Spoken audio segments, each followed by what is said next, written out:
भारत के सबसे रोमांचक गेमिंग प्लेटफॉर्म विंजो पर हैं 70 से भी ज्यादा गेम्स। तो खेलो अपने मनपसंद गेम्स और रोज जीतो करोड़ों के इनाम। Download now from winzogames.com। Game में वित्तीय जोखिम शामिल है और इसकी आदत लग सकती है। जिम्मेदारी और अपनी जोखिम पर खेलें। नमस्कार, मैं हूं श्वेता सिंह और आप देख रहे हैं आज तक। कोरोना की जो दूसरी लहर आई है, एक बार फिर इस तरह के हालात बने हैं कि सावधानी, तैयारी, जानकारी, वो जो तीन मूल मंत्र कहे जाते हैं कोरोना के खिलाफ लड़ाई में, एक बार फिर वही हमारे सामने है। हम पूरे दिन कोरोना के खिलाफ इस लड़ाई को लेकर जो हमारी तैयारियां हैं, इस लड़ाई को जिस तरीके से हम लड़ रहे हैं उसे ही समर्पित कर रहे हैं, क्योंकि इसी के जरिए, जानकारी के जरिए, उस तैयारी के जरिए ही इस लड़ाई में सब कामयाब हो सकते हैं। इस समय उत्तर प्रदेश के मुख्यमंत्री योगी आदित्यनाथ हमारे साथ जुड़े हैं। बहुत स्वागत है योगी जी आपका। हमने पिछले साल से देखा है, एक एक दिन जब जब कोरोना की ये लड़ाई रही है, सिर्फ अधिकारी आपके मैदान में नहीं रहे हैं, सड़कों पर नहीं रहे हैं, बल्कि आप भी रहे हैं। एक एक चीज का आपने ख्याल किया है। लेकिन अब जब दूसरी बार कोरोना योगी जी हमारे सामने आया है तो वो और भयावह स्थिति में आ गया है। कितना तैयार है उत्तर प्रदेश इस समय? देखिए, आपने जो बात कही है कि जो दूसरी लहर कोरोना की आई है ये पहले से ज़्यादा खतरनाक है, इसमें संक्रमण ज़्यादा है। और चूँकि हम लोगों का पिछले एक वर्ष का अनुभव भी है और अभी 3 दिन पहले सभी मुख्यमंत्रियों के साथ आदरणीय प्रधानमंत्री जी की वीडियो कॉन्फ्रेंसिंग के साथ बातचीत भी हुई थी, उनका मार्गदर्शन भी इसके लिए प्राप्त हुआ था। उत्तर प्रदेश में पिछले 15 दिनों के अंदर काफ़ी मामले बढ़े हैं। आप अनुमान करिए कि 15 दिन पहले उत्तर प्रदेश में कुल जो मामले थे यह बहुत यानी 10,000 से भी कम थे, और आज ये संख्या बढ़ कर के फिर 71,000 तक एक्टिव केस वर्तमान में उत्तर प्रदेश के अंदर हैं। हमारे 5-6 जनपद में ज़्यादा ये संक्रमण है, जिसमें अभी मामले ज़्यादा आ रहे हैं, जिसमें लखनऊ है, प्रयागराज, वाराणसी, कानपुर। हम लोगों ने सब जगह के लिए, पूरे प्रदेश के लिए, मैं स्वयं भी लखनऊ, प्रयागराज, वाराणसी, गोरखपुर का विजिट मैंने किया है। हमारे चिकित्सा शिक्षा मंत्री ने गौतम बुद्ध नगर, गाजियाबाद, मेरठ और सहारनपुर का विजिट किया है। स्वास्थ्य मंत्री ने कानपुर और झांसी का दौरा करने के बाद हम लोगों ने इसके लिए व्यापक रणनीति तैयार की है। और उत्तर प्रदेश में जो पहले से ही हम लोगों ने रणनीति बनाई थी कि कॉन्टैक्ट ट्रेसिंग पर फोकस करना, 100% टेस्टिंग को बढ़ावा देना, टेस्टिंग का रेशियो भी आरटीपीसीआर और एंटीजन टेस्ट के रेशियो को भी हम लोगों ने 60-40 यानी 60% हमारा 60% आरटीपीसीआर के टेस्ट होंगे और 40% एंटीजन टेस्ट करके हम लोग इस कार्यक्रम को आगे बढ़ाएंगे। फोकस टेस्टिंग को लेने के साथ ही लेवल 2, लेवल 3 के बेड्स की उपलब्धता व्यापक पैमाने पर कराए गए हैं, और स्वच्छता और सैनिटाइजेशन के साथ भी हम इस कार्यक्रम को आगे बढ़ाए हैं। हमने सभी 75 जनपदों में आज के दिन पे हमारे पास बेड्स मौजूद हैं। सभी में ऑक्सीजन की अनवरत आपूर्ति की व्यवस्था भी की गई है। लेवल 2, लेवल 3 की यानी लेवल 2 में ऑक्सीजन युक्त बेड्स उपलब्ध हैं और लेवल 3 में वेंटिलेटर और एचएफएनसी के साथ में बेड्स हमारे पास उपलब्ध हैं। मैन पावर भी है। आज के दिन पे 2 लाख टेस्ट पर डे करने की क्षमता उत्तर प्रदेश के अंदर है। हम लोग इसको भी आगे बढ़ा रहे हैं। स्वच्छता, सैनिटाइजेशन और फॉगिंग पर भी ध्यान दिया जा रहा है। ये जो नया स्ट्रेन आया है ये ईयरबोर्न ज़्यादा दिख रहा है। ये देखने को मिल रहा है, जब पहले उसमें हम लोग आए थे तो उसमें वायु में इतना संक्रमण देखने को नहीं मिला था जैसा इस समय देखने को मिल रहा है। तो उसके प्रति भी अवेयर होते हुए हम लोग अपनी पूरी रणनीति के साथ मैदान में हैं। हमारा प्रयास है कि हम लोग फिर से इसको भी, इस दूसरी लहर को भी नियंत्रित करने में सफल होंगे। योगी जी, हम ये भी सुन रहे हैं, कई इलाकों से इस तरह की खबरें आ रही हैं कि वहां पर वैक्सीन जो है उसके डोज खत्म होते जा रहे हैं, यानी लोग ज्यादा आ रहे हैं और उन्हें नहीं लग पा रहा है। क्या सच्चाई है इन खबरों में? क्योंकि बाकी राज्यों से तो जो बातें आ रही हैं वो हैं, लेकिन उत्तर प्रदेश के भी कुछ शहरों जैसे गाजियाबाद, वाराणसी, यहाँ से इस तरह की चीजें सामने आती हैं। देखिए, वैक्सीन की कमी नहीं है, सिस्टम को ठीक करने में और व्यवस्थित करने में समय लग रहा है। देखिए, वैक्सीन एक नया अनुभव है। दुनिया का सबसे बड़ा वैक्सीनेशन का ये प्रोग्राम चल रहा है और इसमें हर एक व्यक्ति को 45 साल से ऊपर के हर एक व्यक्ति को वैक्सीन दिया जाना है। उत्तर प्रदेश में जैसे 11 से 14 तक टीका उत्सव के रूप में मनाया जा रहा है। आज महात्मा ज्योतिबा फुले जी का जन्म जयंती दिवस है, तो आज से लेकर के बाबा साहब डॉक्टर भीमराव अंबेडकर जी की जयंती तक यानी 14 अप्रैल तक एक विशेष टीका उत्सव का भी आयोजन है। जैसे आज हमारे 6000 केंद्रों में वैक्सीनेशन चल रहे हैं। मैंने स्वयं भी सुबह एक केंद्र का विजिट किया था। 6000 केंद्रों में वैक्सीनेशन चल रहा है। वेस्टेज रोकने के लिए एक व्यवस्था थोड़ा बनाई जा रही है कि जितने लोगों को बुलाया जाए उतने लोगों को वैक्सीन जरूर मिल जाए, रजिस्ट्रेशन की प्रक्रिया के साथ जोड़ करके, जिससे क्योंकि अब आप याद करिए कि वैक्सीन जब आया था तो कुछ जगहों पर 20 से 25% तक वेस्टेज था। आप अनुमान करिए, जहां वैक्सीन की एक एक डोज की कीमत हो और वेस्टेज, इस डोज से किसी व्यक्ति की जान को बचाया जा सकता, अगर वो वेस्टेज हो जाए उससे बचाने के लिए आवश्यक उसको एक सिस्टम के साथ जोड़ना। तो इसके लिए हम लोगों ने integrated command and control centre हर जनपद में बनाए हैं और उनसे कहा गया कि वे उतने लोगों को जितना वैक्सीन आप दे सकते हैं एक दिन में, जितना आपके पास मैन पावर है, जितने डोजेज हैं, उतने लोगों को आप सुनिश्चित करिए जिससे वैक्सीन के वेस्टेज को 1% से नीचे हम ला सकें और जो वेस्टेज होने से वैक्सीन बच रहा है, इस वैक्सीन का उपयोग हम अन्य लोगों को वैक्सीन देने में कर सकेंगे। तो ये प्लानिंग के स्तर पर राज्य सरकारों के द्वारा जो प्रारंभिक स्तर पर कार्य करने में थोड़ी बहुत कहीं शिथिलता रही होगी, उसके कारण समस्या आई होगी। अन्यथा पर्याप्त मात्रा में वैक्सीन मिल रहे हैं और वैक्सीन के लिए भी राज्य में भी हमारे यहाँ पहले 10% से अधिक वेस्टेज था। बहुत सारे जिले हमारे ऐसे हैं जिन्होंने वेस्टेज को 3% से कम पर ले आए हैं और एवरेज 5 से कम पे हम लोग लेके आए हैं। हमारा प्रयास है कि इसको 1 से नीचे लेकर के आएँ। तो ये वेस्टेज को हम जितना ही कम कर पाएंगे उतना ज़्यादा से ज़्यादा लोगों को हम वैक्सीन देने में सफल हो पाएंगे। तो ये जो मामला आया है उससे संबंधित है। वैक्सीन की आपूर्ति में फिलहाल कोई समस्या नहीं है और न कोई, मुझे लगता है कि कोई समस्या इसमें आने वाली है। तो योगी जी, अगर महाराष्ट्र जैसा राज्य ऐसा कहता है कि उसके पास वैक्सीन नहीं मिल रहा है, उनके पास सप्लाई नहीं हो रही है, आप इसमें राजनीति देखते हैं या फिर आपको लग रहा है ऐसा ही कुछ मामला है वहां भी? अब देखिए, मैं महाराष्ट्र के बारे में बहुत नहीं बोल सकता, वहाँ बोलना भी नहीं चाहता हूँ। महाराष्ट्र में तो क्या क्या नहीं हो रहा है, लेकिन उत्तर प्रदेश देश की सबसे बड़ी आबादी का राज्य है। 25 करोड़ की आबादी हमारे पास है। हम लोग अब तक 90 लाख लोगों को वैक्सीन दे चुके हैं। जब हम 90 लाख लोगों को वैक्सीन उत्तर प्रदेश के अंदर उपलब्ध करवा रहे हैं और वैक्सीन की आपूर्ति राज्यों की मांग के अनुरूप केंद्र सरकार के द्वारा निःशुल्क की जा रही है। इसके अलावा प्राइवेट सेंटर में भी, प्राइवेट हॉस्पिटल भी अगर वैक्सीनेशन के साथ जुड़ना चाहेंगे तो उसके लिए कीमत तय कर दी गई है।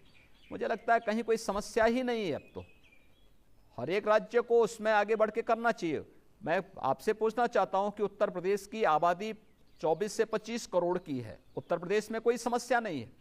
मैंने कहा वेस्टेज को कम करने के लिए हम लोगों ने ही मना किया। हमने ही कहा था कि वेस्टेज हर हाल में कम होना चाहिए, प्रयास करें हम फेज वाइज इसको कम लेकर करके आए और इसके लिए कमांड एंड कंट्रोल सेंटर के साथ हमने इसको जोड़ने की व्यवस्था करी और उससे काफी अच्छा लाभ। आपने देखा होगा कि जिन जनपदों में 20 से 30% से अधिक वेस्टेज था वो धीरे धीरे करके 10 में आए, आज 7 में, फिर 5 में आ गए हैं।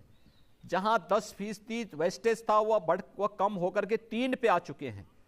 ये उसी, क्योंकि ये जो वेस्टेज से जो होने से जो वैक्सीन बचत होगी, क्योंकि वेस्टेज एक बार अगर कोई वैक्सीन खुली और उसको उस दिन उसी समय कोल्ड चेन को मेंटेन करते हुए उसका उपयोग नहीं किया गया तो वेस्टेज हो जाएगी वो। इसलिए ये प्रयास है कि जब कोई वैक्सीन खुले तो वह पूरी डोज उतने लोगों को, जितने लोगों के लिए आवश्यक है उतना लोगों को लग जाए, ये आवश्यक है। और उस सिस्टम को जहां पर पहले से बना के रखा गया वहां कोई समस्या नहीं है। जहां पे वहां इसको सिस्टम को लागू करने में या ट्रेनिंग के कार्यक्रम में थोड़ी भी शिथिलता बरती या ट्रेनिंग के कार्यक्रम को लोगों ने इसके साथ जोड़ा है तो वहां पे समस्याएं यही हैं। हम लोगों ने समय से सेंटर भी बनाए, जैसे आज हमारे 6000 सेंटर में हो रहे हैं। आप देखना 14 तारीख तक पहुंचते पहुंचते 8000 सेंटर में वैक्सीनेशन के कार्यक्रम चलेंगे पूरे राज्य में। हमने 5 अप्रैल को 5 लाख से अधिक लोगों को वैक्सीन दिया था एक दिन में। एवरेज 3-3.5 लाख प्रदेश के अंदर है, लेकिन उन स्थितियों में हम लोगों ने 5 अप्रैल को विशेष अभियान के तहत 5 लाख से अधिक लोगों को एक ही दिन में वैक्सीन दिया था। मुझे लगता है कि ये क्षमता, उतनी लोगों, ट्रेंड मैन पावर, उतने व्यवस्थाएं, क्योंकि वैक्सीन देना ही नहीं है, ऑब्जर्वेशन का भी जगह होना चाहिए। किसी व्यक्ति को वैक्सीन देना है तो हमें कोविड के नियमों का पालन करना है, पहले रजिस्ट्रेशन करते समय भीड़ और भगदड़ न हो। दूसरा, वैक्सीन देने के बाद आधा घंटे तक वैक्सीन लेने वाले व्यक्ति को ऑब्जर्वेशन में रखना पड़ता है कि किसी प्रकार का कोई रिएक्शन तो नहीं है, तो इसके लिए वहां पर उनके लिए वेटिंग एरिया देना पड़ रहा है।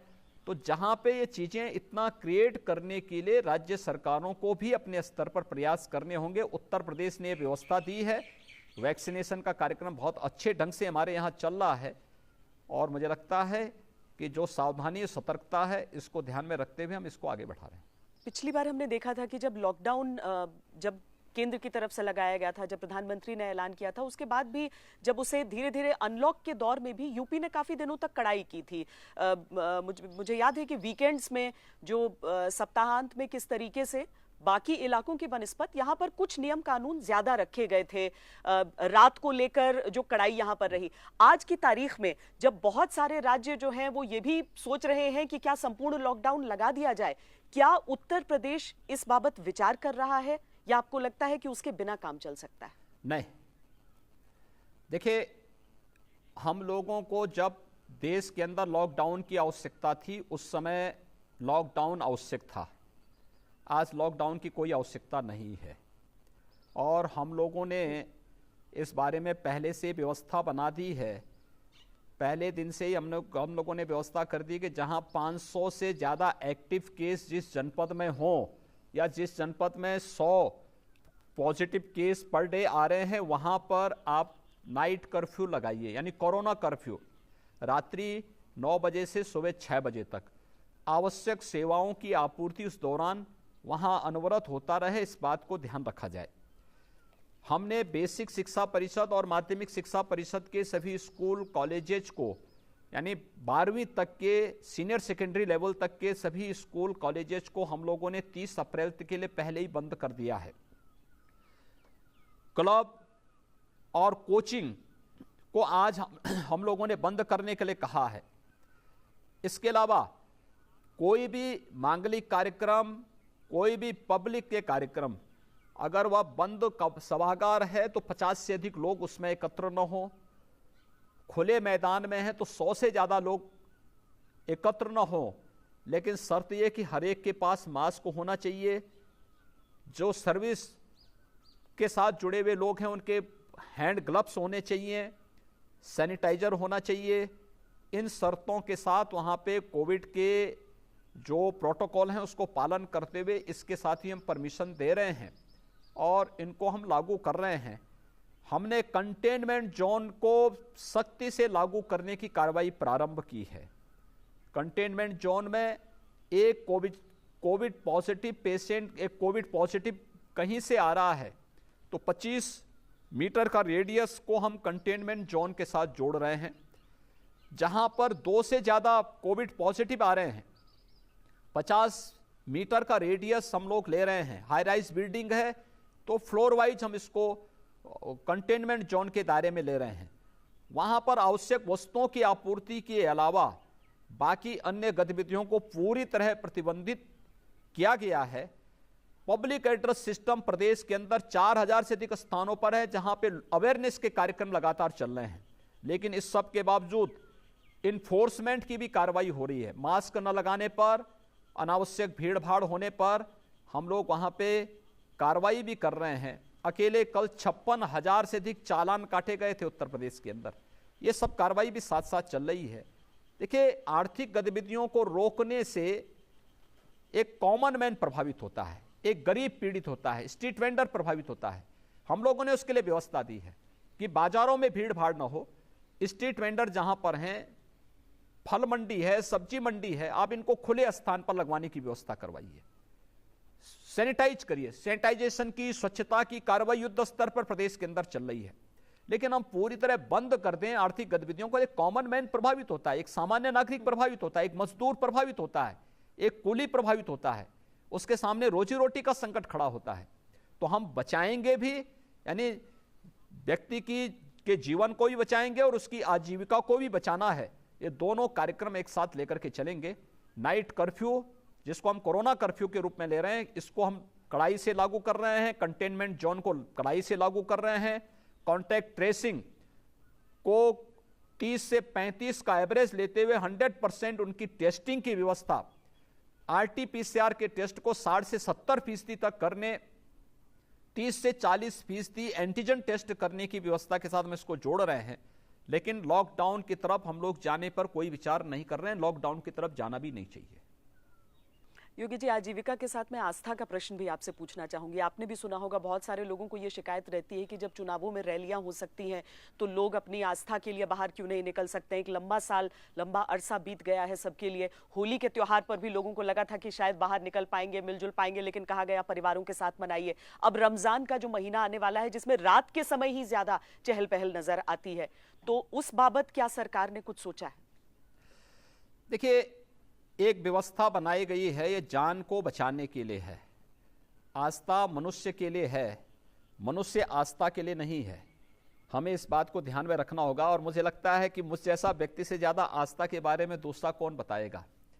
मैं तो आस्थावान व्यक्ति हूँ। मेरी आस्था मेरे अंतःकरण का भाव है। आस्था अंतःकरण के भाव होते हैं, आस्था प्रदर्शन की वस्तु नहीं होती है। इस चीज़ को हमें हमेशा ध्यान रखना होगा। मनुष्य रहेगा तो वह अपनी आस्था को भी व्यक्त कर पाएगा। और इसीलिए हम लोगों ने एक बात को तय किया है कि धर्मस्थलों में 5 से अधिक लोग एक समय में न जाएं। वो मंदिर हो, मस्जिद हो, गुरुद्वारा हो, चर्च हो या कोई भी धर्मस्थल हो, 5 से अधिक लोग एक जगह में इकट्ठे न हों।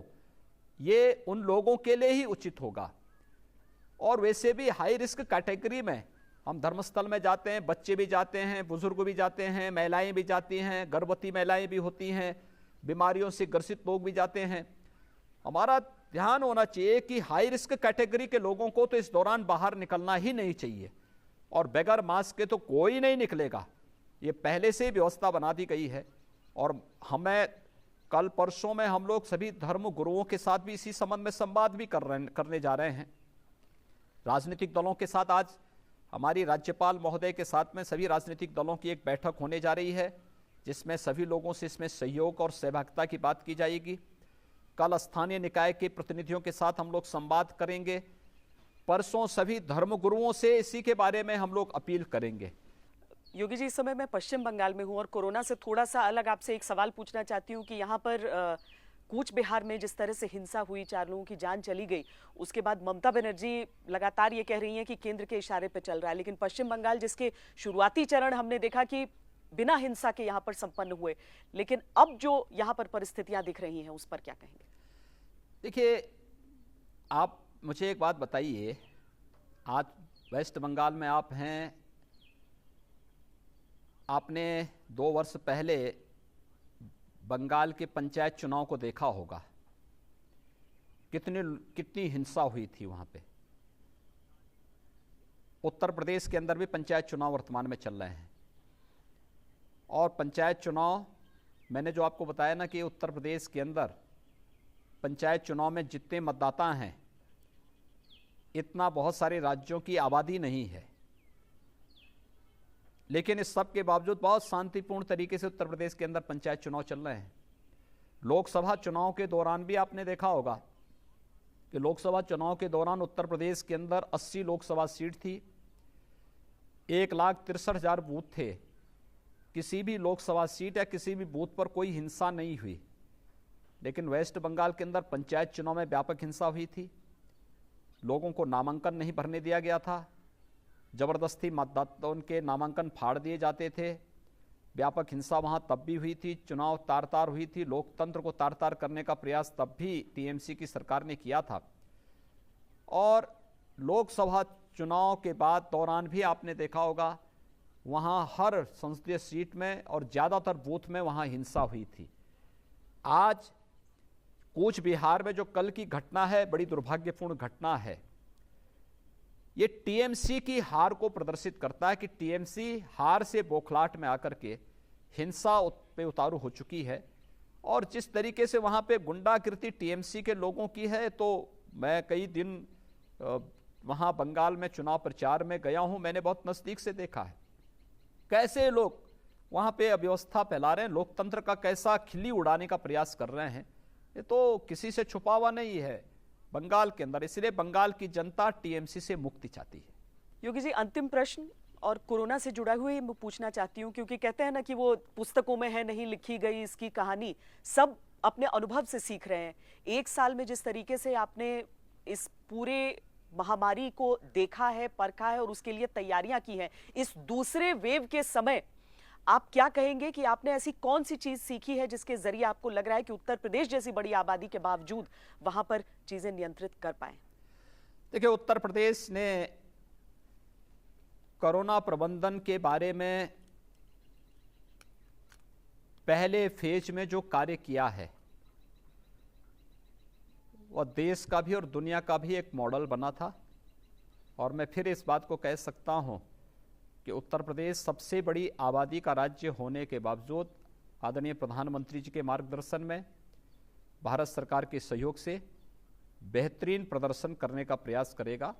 और हमें यहाँ प्रदेश के अंदर अपने नागरिकों की जान भी बचानी है, उनकी आजीविका पर भी किसी प्रकार का संकट नहीं आने देना है। जीवन को भी और उनकी जीविका को भी, दोनों को हम हर हाल में बचाएंगे। इसके लिए हम लोगों ने अपनी पूरी कार्य योजना लागू कर दी है। हर व्यक्ति इस जिम्मेदारी के साथ आगे बढ़ रहा है। हम प्रदेश की जनता का सहयोग ले भी रहे हैं, उनको सहयोग दे भी रहे हैं। मुझे विश्वास है कि उत्तर प्रदेश का जो पिछले एक वर्ष का अनुभव है, ये अनुभव हमारा प्रशासन भी, हमारे जनप्रतिनिधि भी और मेरे मंत्रिमंडल के सहयोगी भी मिलकर के एक टीम भावना के साथ आगे बढ़ाने में सफल होंगे। बहुत धन्यवाद योगी जी आपका हमसे बातचीत करने के लिए। धन्यवाद जी।